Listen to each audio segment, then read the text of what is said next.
Hi everyone. So welcome to the stream today. Really excited for having you on the stream as we continue with our discussion, solving some questions and dealing with some key challenges towards the ICAG July 2026 examination and also applicable across the studies that we are going to be having. And we are going to be looking at the issues that we need to understand here, focusing on some few key things that when it comes to dealing with the accounting standards. And so we are still going to be focusing on corporate reporting and then financial reporting, looking at some of the accounting standards. In the previous video, in the previous session, we looked at accounting standards, still focusing on question 2, ICAG March 2026 examination for financial reporting. In case you missed that and you want to watch that, you can check the description of this video, the first link of this video. You can watch that so that it will help you to follow through in the discussion as we continue. We want to look at still the accounting standards, taking our attention and focusing on some few key issues that we need to understand in the financial reporting and corporate reporting examination. And so we go straight up into our flow and question for today, and that is still in the ICAG Financial Reporting March 2026 paper. We looked at the question 2 in the previous session. That's what I mentioned, that you can check the description of this video. The first link in the description of this video, the link is there for you to watch that video. So we've done question 2. We want to go straight up into question 3. This is a single entity financial statement with the accounting standards in the mix. Let's see how we can address these. So we go straight up into the requirement for 20 marks. A, the examiner said or says we should prepare a schedule showing the correction required to the profit and other comprehensive income for the year. That means that the entity has already done something. They have already prepared an extra financial statement. So we are supposed to just do some corrections. We're going to be coming back to that. And then B says we should redraft the statement of financial position at 31st December 2025 for Jomeku Limited. So let's put our company up. Jomeku Limited. As always, we're going to be starting with the workings. Then we apply the principle as we go. So let's go back up to see what we have here.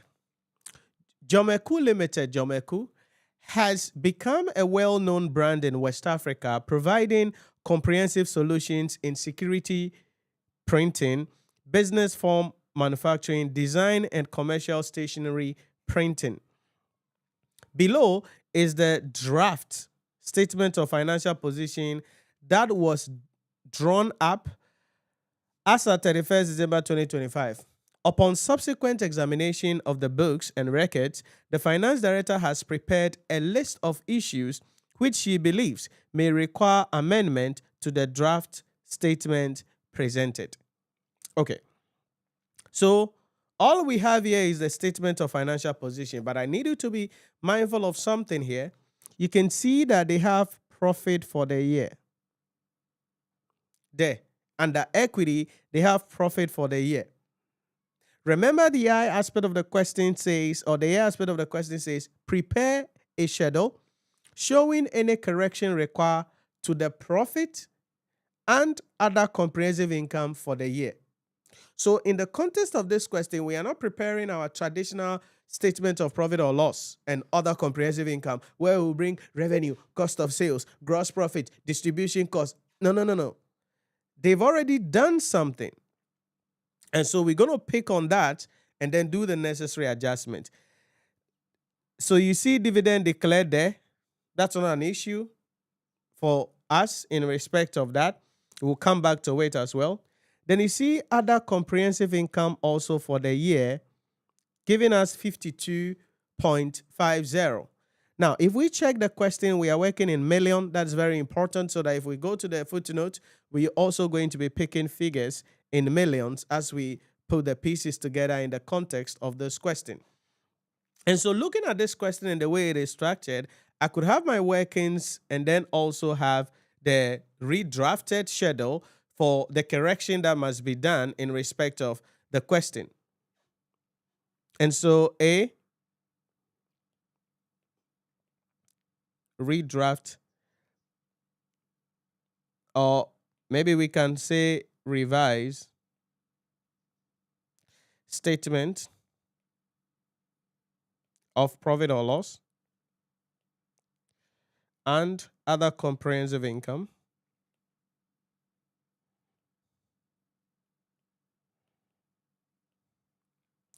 for the year ended.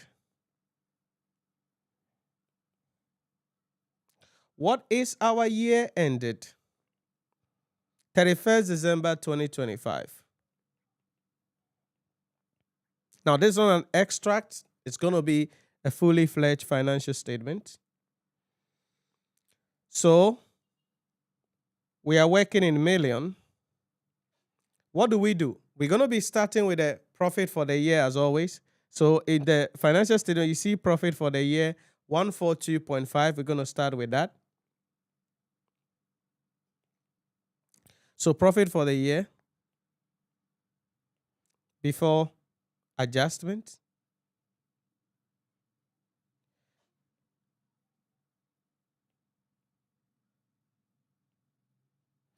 What do we have? 142.50. So that's going to be the starting point. Then we're going to read the footnote, and then the necessary adjustment that has to be made to the financial statement, we'll make those adjustments as we read the notes. Technically, we will still going to be applying the accounting standards here, as we know already, because we are in question 3. So let's see the additional information, because that will draw attention on a lot of things that we need to understand. I, land and building are carried after charging for depreciation for the year. On 31st December 2025, a piece of property carried at 195 million was revalued to 165 million. Remember, when is the revaluation being done? The revaluation is being done at the end of the year. So they have calculated depreciation that they are supposed to calculate already. We have the carried amount and we have the revalued amount. This revaluation has not been accounted for. Okay, so we begin our workflow, workings 1, revaluation of land and building.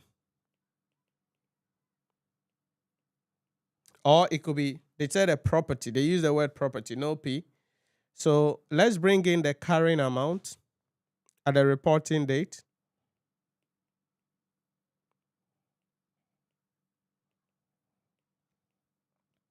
Which is the 195. They said they are carrying it at. Then we see the revalued amount at that same date.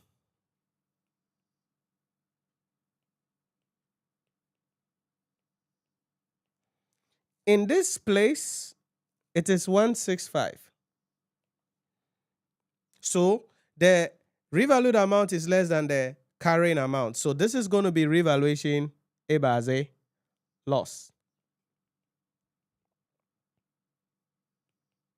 Now, revaluation loss will usually go to P&L by default. But you got to be careful. So let's continue to read. The revaluation reserve included with other components of equity had a balance of 18 million due to previous revaluation of this property. Okay. So it means we cannot take the difference here, 30 milli, directly to the P&L because this property has a revaluation loss of 18. So if we go back to the statement of financial position, they said this is included in what? Other component of equity. This particular figure here. This 195 here, included in that is 18 relating to this property. And so in that case, what did we say? Revaluation surplus arising from a previously upward revalued asset. It means the amount must go to the OCI equivalent to the revaluation surplus balance, then the difference is what we will take to the P&L account. And so since the revaluation surplus in respect of this property has 18, that will be charged to the other comprehensive income. Okay, so charge to other comprehensive income. I'm just adding this equivalent to the revaluation surplus. 18. So that the balancing figure is what we are going to be charging to the profit or loss. What's the difference between that? That's going to be 12. So what does that mean? When I come to my revised statement of profit or loss and OCI, I'm going to bring the revaluation loss from workings 1, the 12. Deducted. But then we need to adjust for the other component of equity here.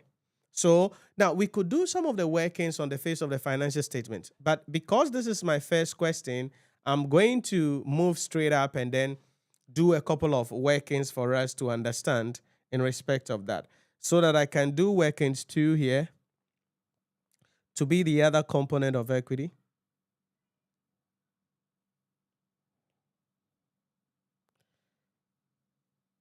Okay, so the balance brought forward, that is the 192. We're going to less the revaluation loss, which is going to be allocated to this, the 18. And we're going to leave it like that. That is the answer or the treatment of the first paragraph of footnote 1.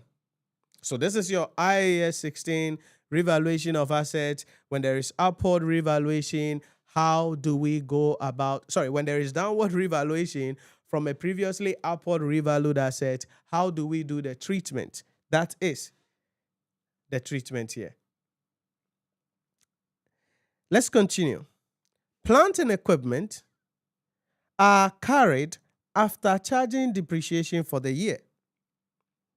A sale agreement was entered into in December to sell some of this property. The plant sold had a carrying value of 45 million at that date. At the date of sale, and was sold for an agreed price of 39 million. No cash has been yet received in respect of this sale, as a 30-day credit period was agreed with the purchaser. No entry has been made to record this transaction. Okay. So if they have not made any entry to record this transaction here, then we got to make the entry, right?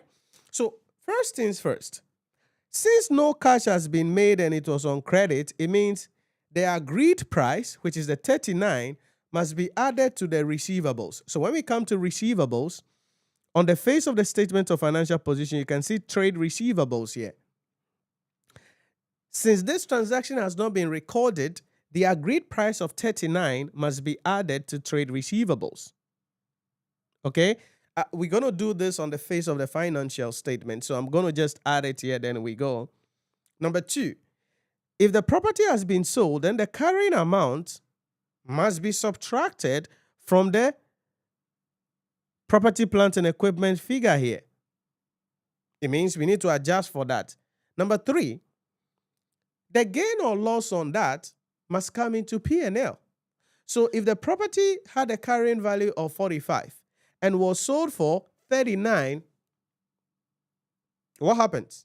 It means that there was a loss. That loss on the disposal must be recognized in the P&L. So loss on disposal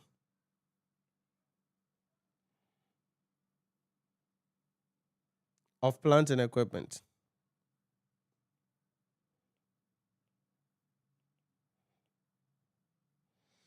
So that's going to be 45 minus 39. That should be 6, I guess. Yeah, 6. It's a loss, so we take it out. Now, as mentioned, the asset has not been recorded. The receivables has not been recorded. So I can go and do workings 3. Again, we could do most of these workings on the face of the financials, but I can do workings 3 for property, plant, and equipment.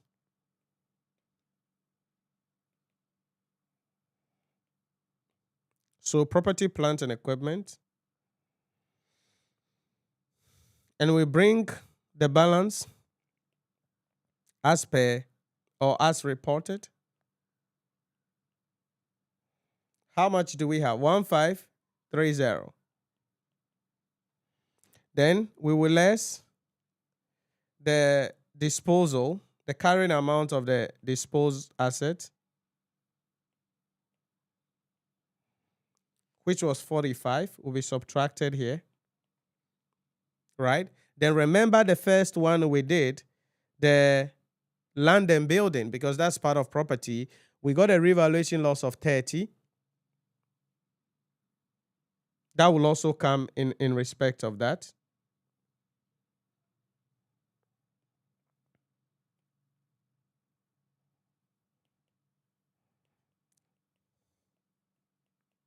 This is the treatment of the second paragraph of the footnote 1. Again, IAS 16, nothing complicated here, nothing difficult here for us to do, nothing that is beyond our ability to treat or account for in the books. But we have to understand the language and what we are expected to do generally when it comes to these treatments. So that's the issue that we must understand there. All right. So in the note 1, IAS 16, we are going to be adjusting for trade receivables. We have adjusted for PPE. The profit for the year is being adjusted for as per the A aspect of the question, because when we are done, the other ones are going to be building in as we continue in the discussion. Note 2. The equity investment had a fair value of 570 million as of 31st December 2025, which has not yet been incorporated into the financial statements. Okay. So go back to the statement of financial position. You can see equity investment here. The value there is 540. But in the notes, they said it is now 570. And that value has not been incorporated in the financial statement yet. Jomeku has made a decision to take all fair value gains and losses on equity investment to other comprehensive income as permitted in IFRS 9. Yeah. So, because financial assets can be carried at fair value through P&L or at fair value through OCI. So, what do we know here? At the end is 570. At the beginning, or as reported, is 540. So that's a fair value gain of 30 that must go to OCI. Right? That must go to OCI. So we're going to be bringing that up in the OCI. Again, I will come back to that because I wanted to build it up into the final answer, but it's going to have a little nuance. So we will replace this 570 with 540 with a 570 when we are preparing statement of financial position. So we keep that in mind. Then the difference of 30 will come up in the OCI later. So when we are doing the OCI, I'll bring that up. So I wouldn't have to do a separate workings for this so that we can move in respect of that. But that is the footnote 3. Very sweet, simple, straight to the point. Note 3. The 5% debentures was issued on 1st January 2025. When is 1st January 2025? 1st January 2025 is the beginning of the current year ended under review. For a cash proceeds of 225 million and was correctly recorded. The redemption term of this debenture are such that the effective interest to maturity was 6.5%. The only other entry made in respect of the debenture was the payment of 11.25 million interest due on the due date at 31st December 2025. The only other entry made in respect of the debenture was the payment of this. Remember, so it means in arriving at this profit for the year figure, as part of finance costs, they have included 11.25, which is based on the coupon rate of the loan notes. But remember, when it comes to financial liability, it is not the coupon rate that comes to the P&L, it is the effective interest payable that comes into the P&L. So it means we need to prepare an amortized cost schedule for the financial liability. So, note 4, 5% debentures.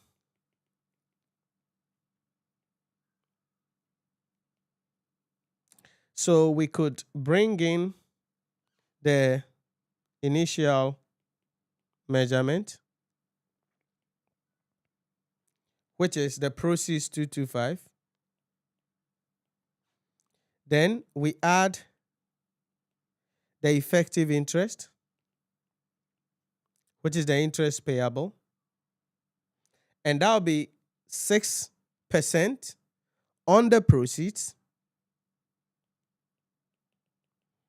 225 million. So what do we have? 0.05, 6.5%, not 6%. Okay. So 6.5%. So 0.065 times 225. That is 14 point, maybe 63 approximately. Then we less the interest paid based on the coupon, which is 11,250 or 11.25. And so at the end of the year, the carrying amount of the loan note at 31st December 2025 will be 225 plus 14.63 minus 11.25, and that is giving us 228.38. So on the face of the statement of financial position, when we go to the 5% debentures, that will be replaced by the carrying amount we just got, 228.38. So when we get to statement of financial position, that is what will come there. But remember, it is the effective interest that goes to the P&L, right? Not the coupon. So the additional finance cost that must be charged to P&L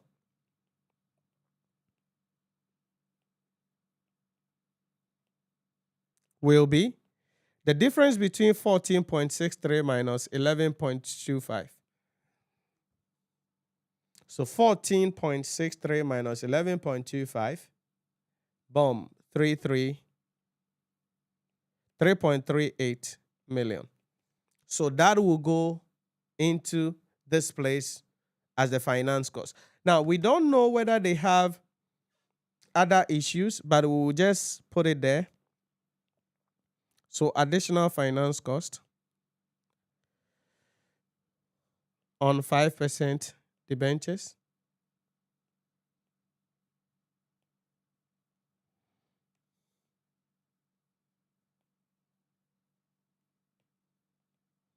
Give me a sec. I want to do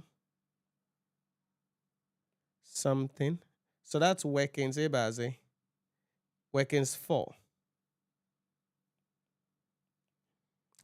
3.38. Sounds good? So again, in the context of this question, all we are doing is adjustments. Adjustments. Adjustments. That is footnote III. So again, on the statement of financial position, we will not write the 225. We will write 228.38, which is the carrying amount after we apply the amortized cost of the financial liability. Note 4. Jomeku offers 12 months warranty on all goods. Okay. Sold to retail customers. Immediately we hear warranties, we know we are going into IAS 38. Right? Sorry, IAS 37. Provisions, contingent liabilities, contingent assets. Let's see. A provision is maintained for the expected cost of honoring this warranty.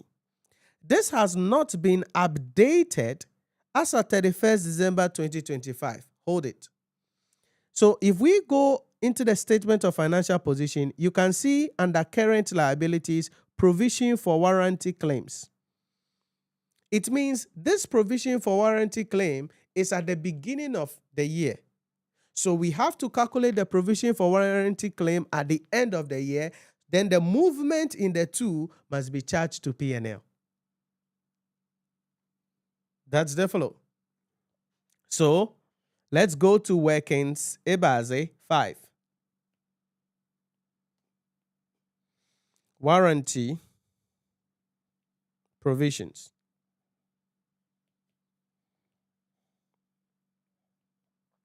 So let's pull this up. Balance brought forward at the beginning of the year. That is the 18 million. Then let's continue to read and see.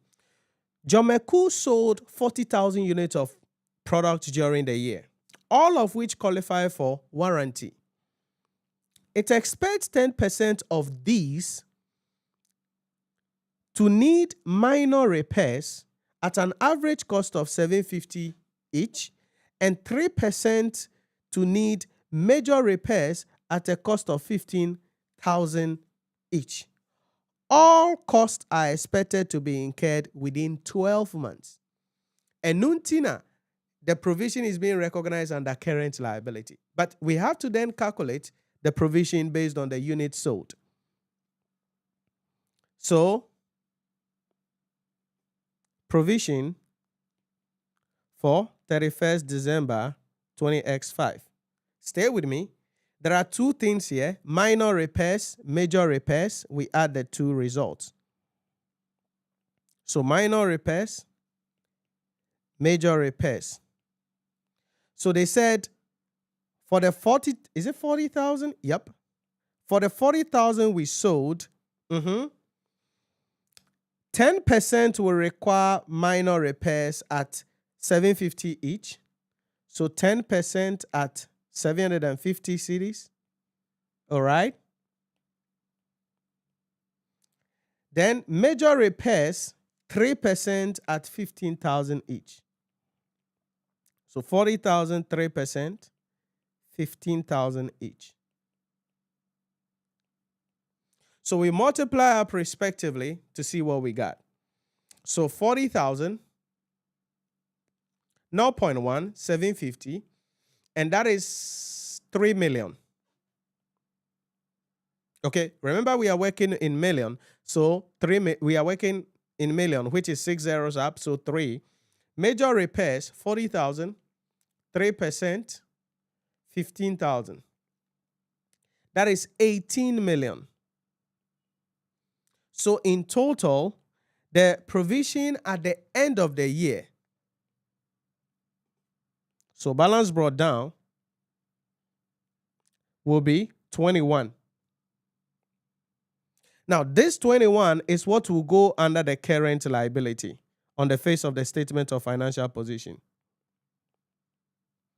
Now, so if the closing figure is 21 and the opening was 18, it means it has gone up. And that's an expenses in the P&L.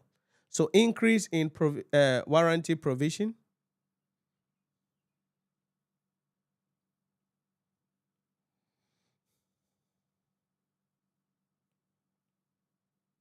Okay, increase in warranty provision.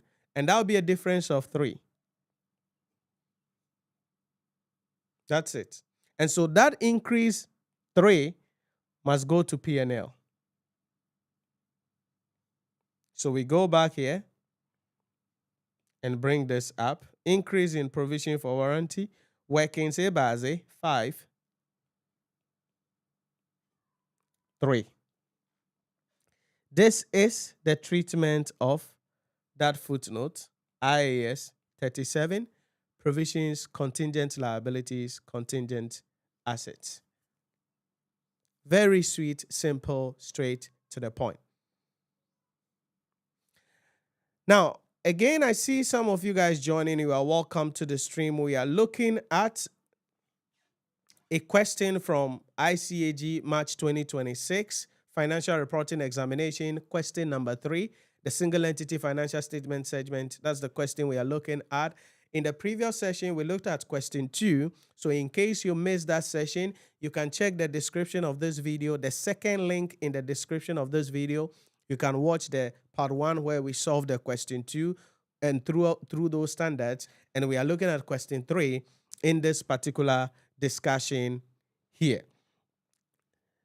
Also, if you are looking at getting access to a lot of practice questions videos like this, so it means you want to see questions and how they are solved and how they are discussed, then certainly you can enroll in our practice question courses. This is exclusive practice questions where we are bringing questions from various sources, ACCA, ICA, ICAG, CIMA, carefully selected based on the syllabus structure, covering the various subjects. So we have for financial management, public sector accounting and finance, advanced audit and assurance, management accounting, corporate reporting and financial reporting. So you can enroll in these courses exclusively on the website, NhyiraPremium.com. You can check the first link to this video or download the Nhyira Premium mobile application. So if you want more of questions like this, solved, discussed, breaking down, to deepen your understanding in the accounting standards, consolidation, evaluation of financial statements, and the other areas of the syllabus, then certainly enrolling in our practice question courses will help you to put yourself in the position to go into the exam hall, write the exam with confidence, and pass the examination. So head on to our website, NhyiraPremium.com, or download the Nhyira Premium mobile application so you can complete your enrollment and get access to some of these exclusive contents to help you to pass the examination. Remember also that you can share the video to your friends, colleagues on WhatsApp, Telegram, wherever you are at. Share it with them. Let's reach as many people as possible as we continue with the discussion. So let's come back. Note 5. An inventory count on 31st December 2025 listed goods with a cost of 120 million. Okay. So at the end of the year, closing stock is 120 million. So if we go back to the statement of financial position, you can see the inventory 120 million. But as is in the notes, it means something is about to happen. So let's see what's about to happen.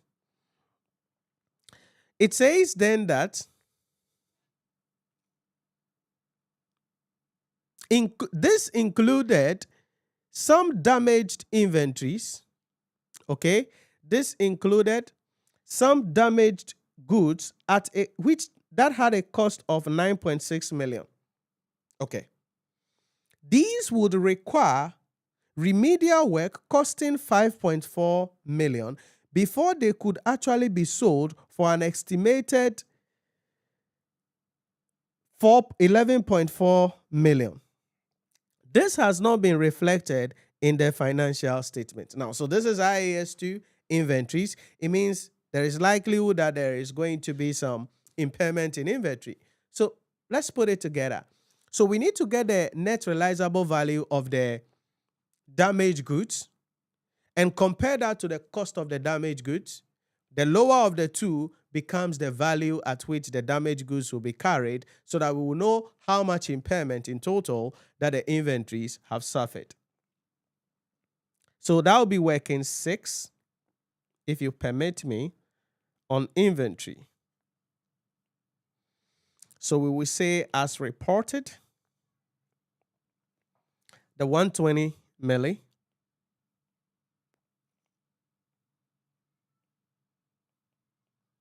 Then we talk about the damaged goods and determine whether there is an impairment here, which there will be. So when we see the damaged goods, we look at the cost. They said had a cost of 9.6 million. So cost of the goods, 9.6. Stay with me. Then we compare that to the net realizable value, which is the fair value less the cost to sell. So for these goods, the fair value after the remedial work is 11.6 million, 11.4 million. But we are told that the entity will incur a cost of 5.4 million for the remedial work. So that will be the cost to sell. So 5.4.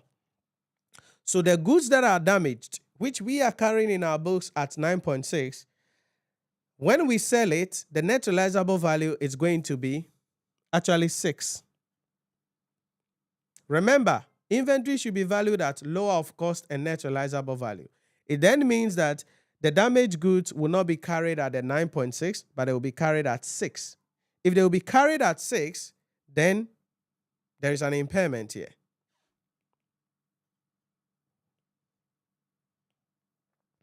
Which is going to be 3. So that now the inventory on the statement of financial position. So the adjusted inventory or the adjusted carrying amount will be, this is 3.6, sorry. So 120 minus 3.6, and that is 116.4. So that 3.6 impairment loss must come here.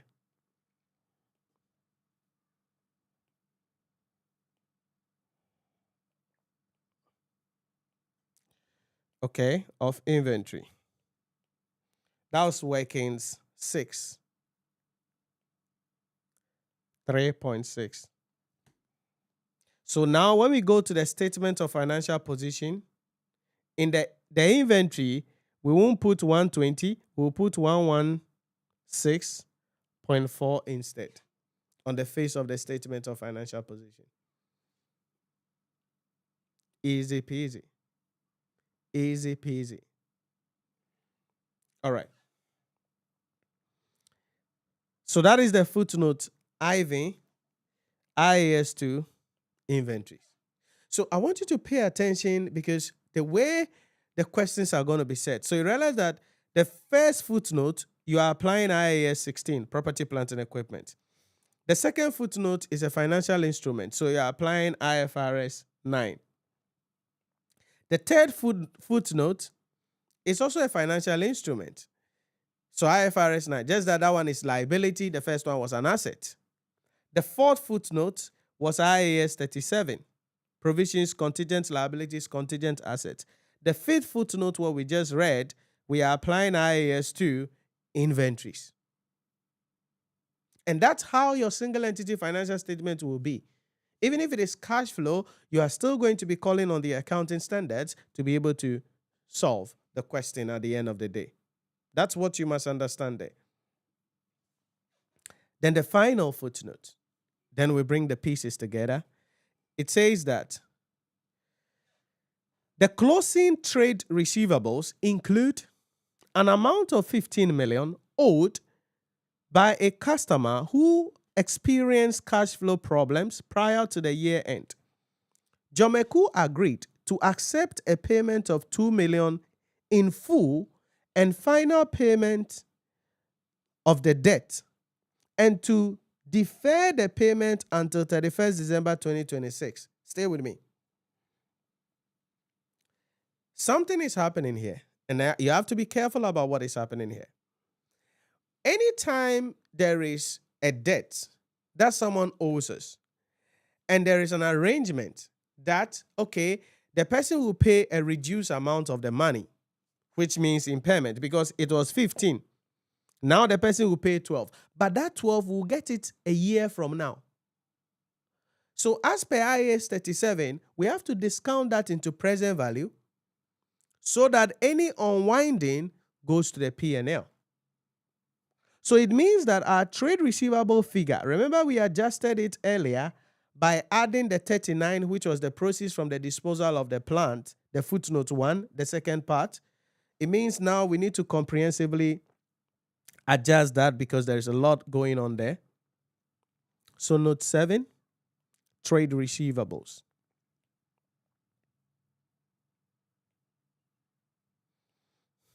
So we bring in as reported. How much we got? 187.5.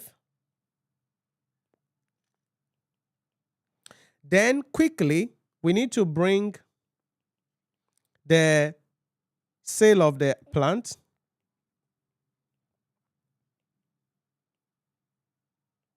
The 39. Because we mentioned that it should be added, if you remember earlier. So since it should be added, we build it into the system. Then next is that this person who owes us, okay, 15 million, we're not going to get that. So we're going to less that from it. So we less amount owed by the customer, which is the 15 million. Stay with me. Now, although we are lessing the amount owed by the customer, we then have to calculate the amount receivable from the customer and then find out the workflow in respect of that. So, amount receivable. So, here is the play. The person owes us. Now, we are told that Jomeku expects a return of 20% on the sums invested for 1 year. Ignore the taxation effect of any adjustments that you make. So, number one, the person owes us 15 million. We're not going to get that money. But then, so give me a sec. Let me do the presentation this way. Because I want to make sure that we have a well-presented idea. Because I'm doing 2 cash column. Please give me a sec here. Okay. So amount owed is 15. Amount receivable is now 12. So we take it out. It means there is going to be an impairment loss of 3. And that must be accounted for, an impairment loss of 3. But I need you to stay with me. That 12, we're not going to get that 12 technically. So because we're not going to get that 12 now, we have to discount the 12 into present value. And then we build up unwinding into it. So present value of the cash receivable. So it is 12 million times 1 over 20%, so 1.2. Right? You are discounting that into present value. So what do we have? 12 million, 1.2. And that's going to be 10. Now, remember, it's just a year from now. So although the person owes us 12, we have to recognize only 10 in our books. That means that the difference between the amount owed and the amount receivable, so this 10 must go and be added to our balance there, and the amount owed, which is 12, will become the unwinding, which again must go to the P&L, which is 2, which must go to the P&L. all right, which must go to the P&L. So again, the person owes us 15. That money, we won't get it. So in place of the 15, we are going to get 10. Sorry, we're going to get 12. But for that 12, we have to even discount that into present value and then get our 10 coming up in respect of that. And so when we discount that into present value and bring in the 10 coming up in respect of that, that then means that we will suffer an impairment of what? 3 on top of it. So now when we go to the P&L account, we are going to be bringing first the impairment loss,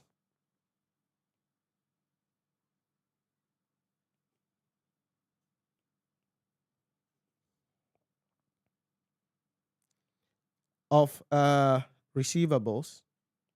That is coming from working 7. Please stay with me. That is 3. Then we bring in the unwinding. Okay. Now, at this point, there was another finance cost somewhere, right? The additional finance cost here. So probably we would want to merge everything together, but I'm working already, so I may just bring it up, okay, so that I wouldn't have to do a lot of workings. So unwinding of receivables still from working 7, okay, because if we have more than one item to be adjusted for, then it will be prudent to put it together. The unwinding is 2. If you remember, that's also a cost. So we get a carrying amount at the reporting date for the receivables. That will now go to the statement of financial position. 187.5 plus 39, 3, 10. And that is going to give us 2. No, give me a sec.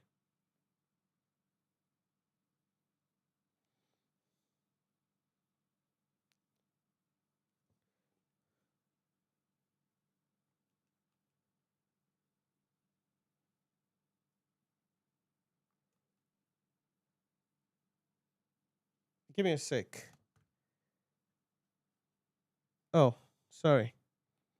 I think we need to I need to deduct the 15 from the original figure. Sorry. Because we need to deduct the 15 from the original figure. And then we are adding 10 up.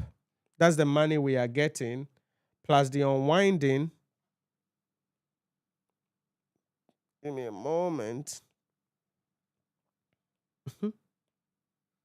Plus the unwinding, which is going into the P&L.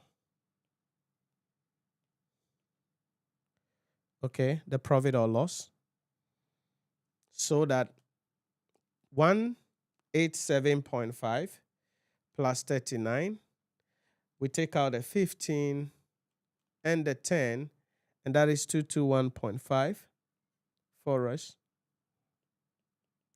That is what will be receivables on the face of the statement of financial position. So when we go to receivables now, we ignore this highlighted. So this figure will be replaced by this carrying amount here in respect of that. So that is the treatment of that footnote as well. Note 6.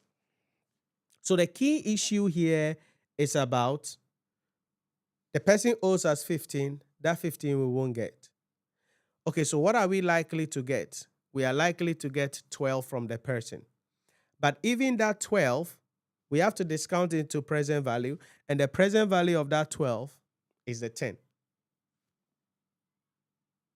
Are you getting it? That's the idea in respect of that. Then the difference between the present value and the money we are supposed to get from the person, because it's just a year from now, becomes unwinding, which must be brought into the P&L account as we have brought, because that's the finance component coming in the transaction that we need to know about.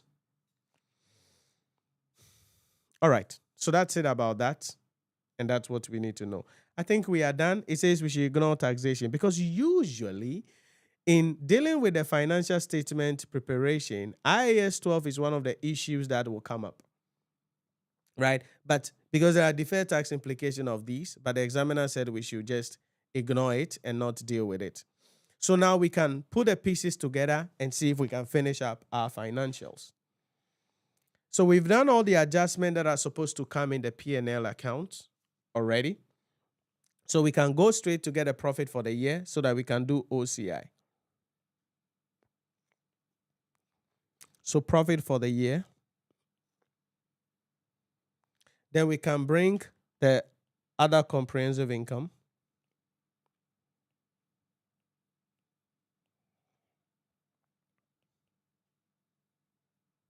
Now, when we come to other comprehensive income, in their financials, they have other comprehensive income for the year to be 52.5. So we'll start with that. So as reported,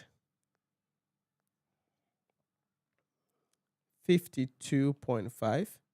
Then there were some things we said they will come to OCI. If you remember, the building valuation from Workings 1, right?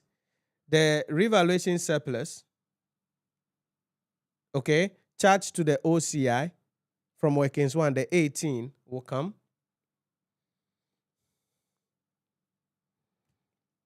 So revaluation loss on the property, Workings 1,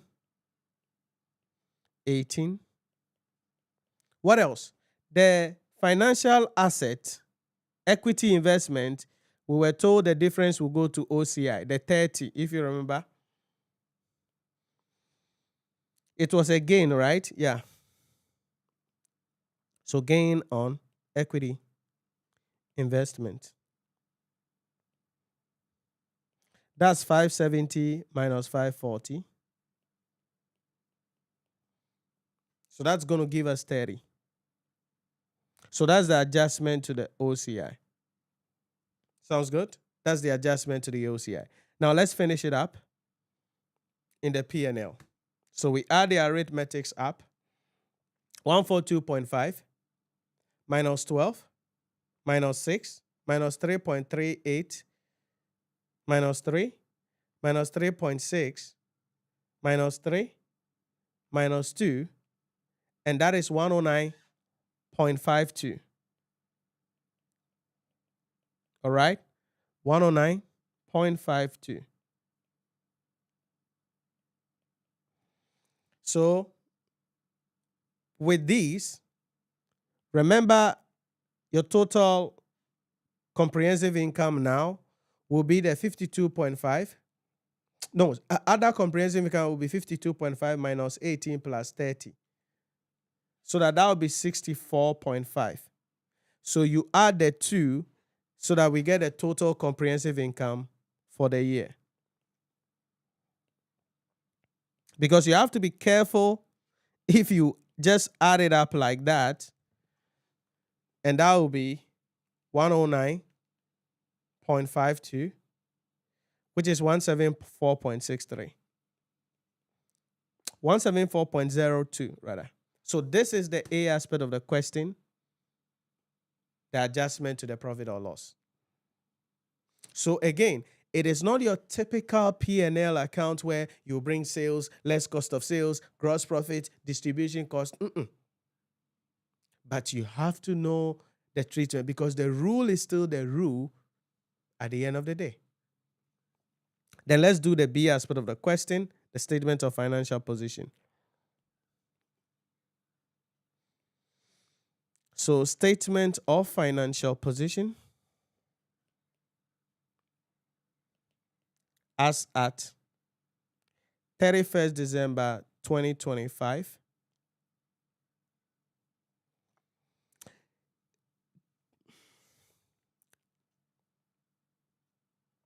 We slash in our currency sign.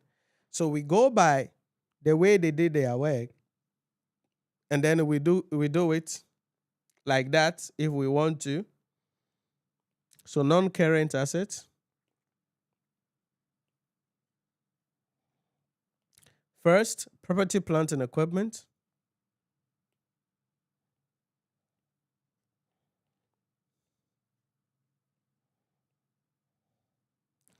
Remember we worked for property, plant, and equipment somewhere, yeah?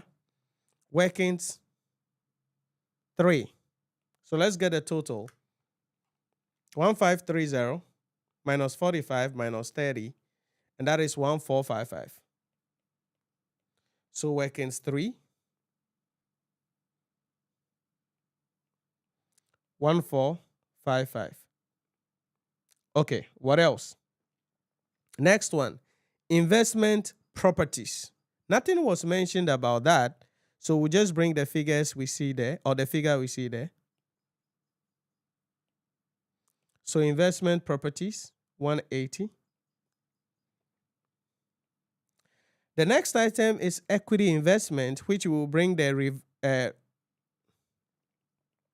equity investment.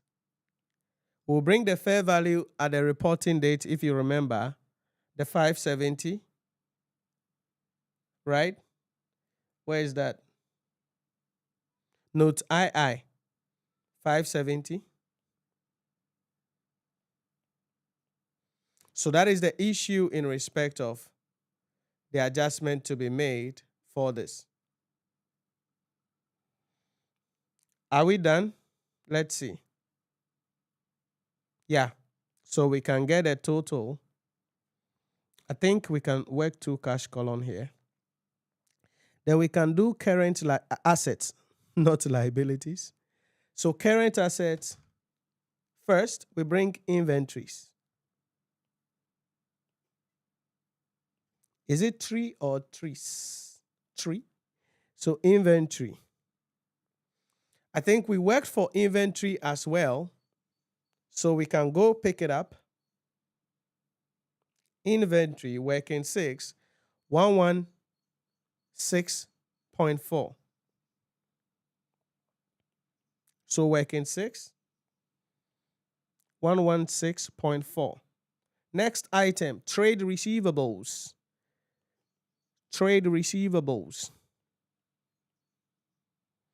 We work for that as well. 221.5, working 7. So we bring it up.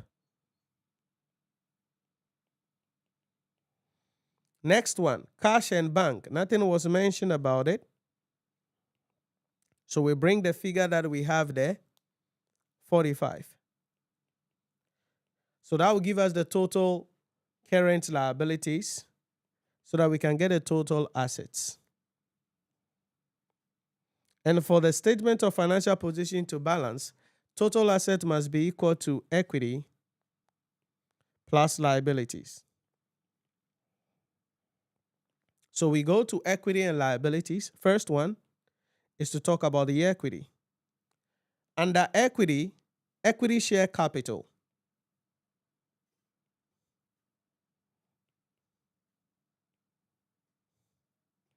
So equity share capital is 900.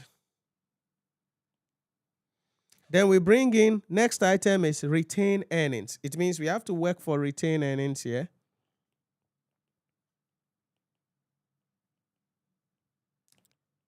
So let's go work for retained earnings. Workings 8.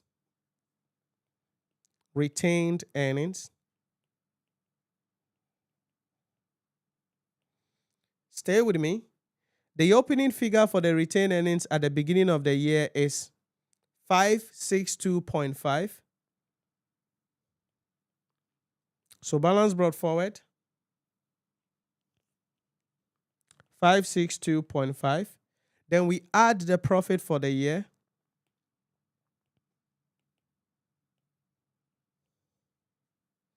From our revised profit, the profit for the year is 109.52.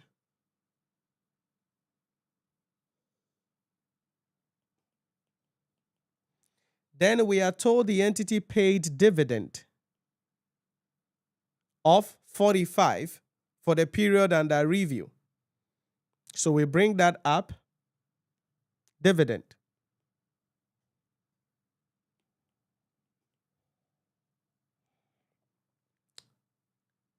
45. So that will be deducted. And that will give us the closing figure for the retained earnings. that must go into the statement of financial position. So let's get the arithmetics. 562.5, 109.52 minus 45. And I'm getting 627.02. So that is workings 8, 627.02. Next item. Other comprehensive income. Okay, it's also going to come here. So the other comprehensive income, normally in the statement of financial position, we will call that other component of equity, technically in respect of that, which we were working for, if you remember. I think workings 3 here, other component of equity. We brought the opening figure for the other component of equity there.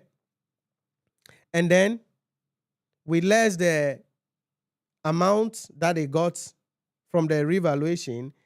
Then we can bring in, give me a sec.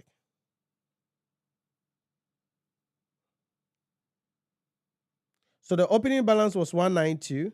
So we can then just bring the adjustment from the OCI here, which is 64.5. Okay. So let me go back. So because we've already dealt with the revaluation surplus already in the figure I'm bringing. So other comprehensive income. Okay, so this is coming from the A part of the question. 65, right? 64.5. So that becomes the closing figure that will go on the face of the statement of financial position. So 192 plus 64.5, and that is 256.5. So workings 2. Other component of equity.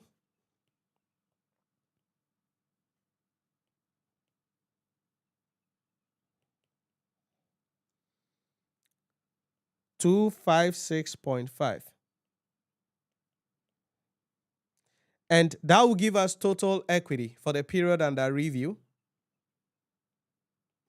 so that we can bring in the liabilities.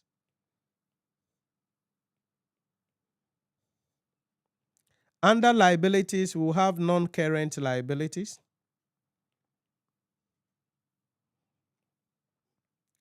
Under liabilities, we have non-current liabilities. And the non-current liability was the 5% debentures, if you remember workings 4. We said we were going to be bringing the carrying amount in respect of that, 228.38, workings 4. 5% debentures.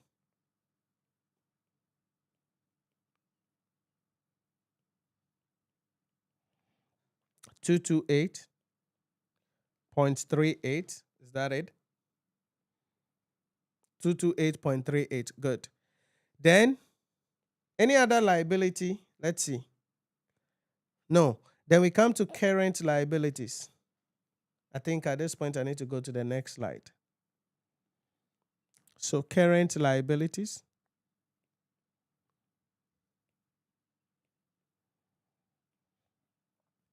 Now, in the current liabilities, we have trade payables. Nothing was mentioned about that, so we're going to bring what we have there. How much? Trade payables, 480.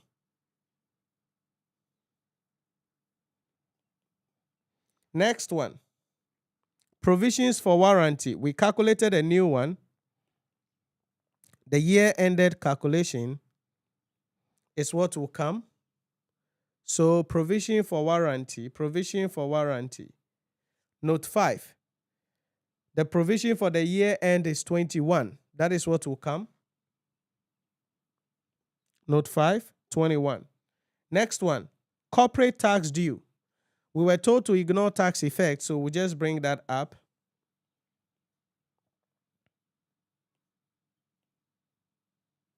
How much? 30. Then, final dividend due, 45.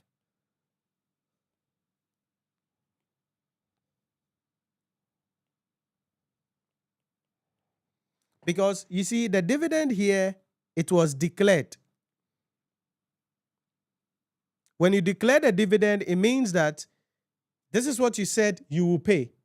You will pay. You've not paid it yet. And until that dividend is still coming under current liabilities.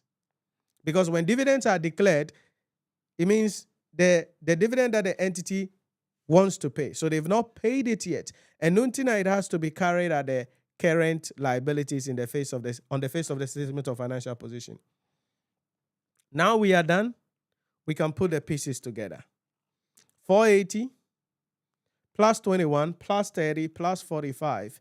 And I'm getting 576. All right, 576. Let's get total equity. 900 plus 627.02 plus 256.5. Total equity is 1783.52. So you add that to 228.38, then you add that to 576, and that gives you a total of 2587.84. So that's total equity and liabilities. 2587.84. Now that should be equal to the total assets, 116.4 plus 221.5 plus 45.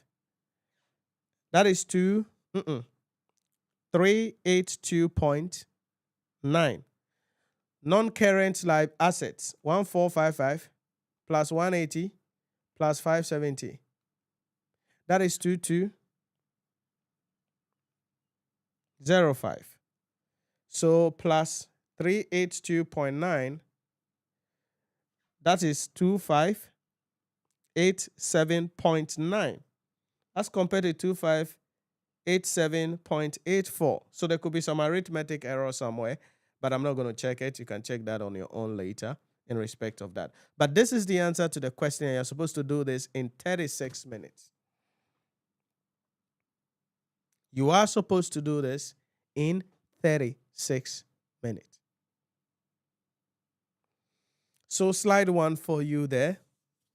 The workings 1, and then the other component of equity. The property, plant, and equipment workflow, and the debentures. The warranty and the inventory workflow. The trade receivables and retained earnings workflow. The A aspect of the question, preparing the revised profit or loss and OCI for the period under review. The first part of the statement of financial position.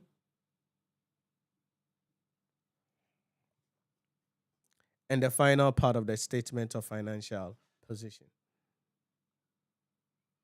So again, speed and accuracy is going to be crucial when you are working here.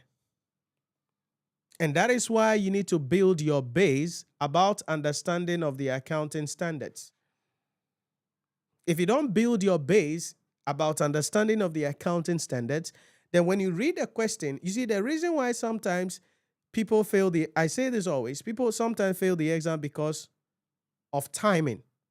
And the reason why people spend a lot of time is because they've read the thing and they don't understand it and they don't know what they are supposed to do. And the reason is because they can't call on the principle. Because if you know your standards well, when you read a footnote, you will know the standard to apply. If you understand the principles, you will know the principles to call on. That's basically it in respect of that. So this is what we must understand, and I'm going to wrap up around here today. And in the next session, we will continue with the discussion. As I mentioned, you can check the description of this video, the second link in the description, to watch the part 1 of this discussion.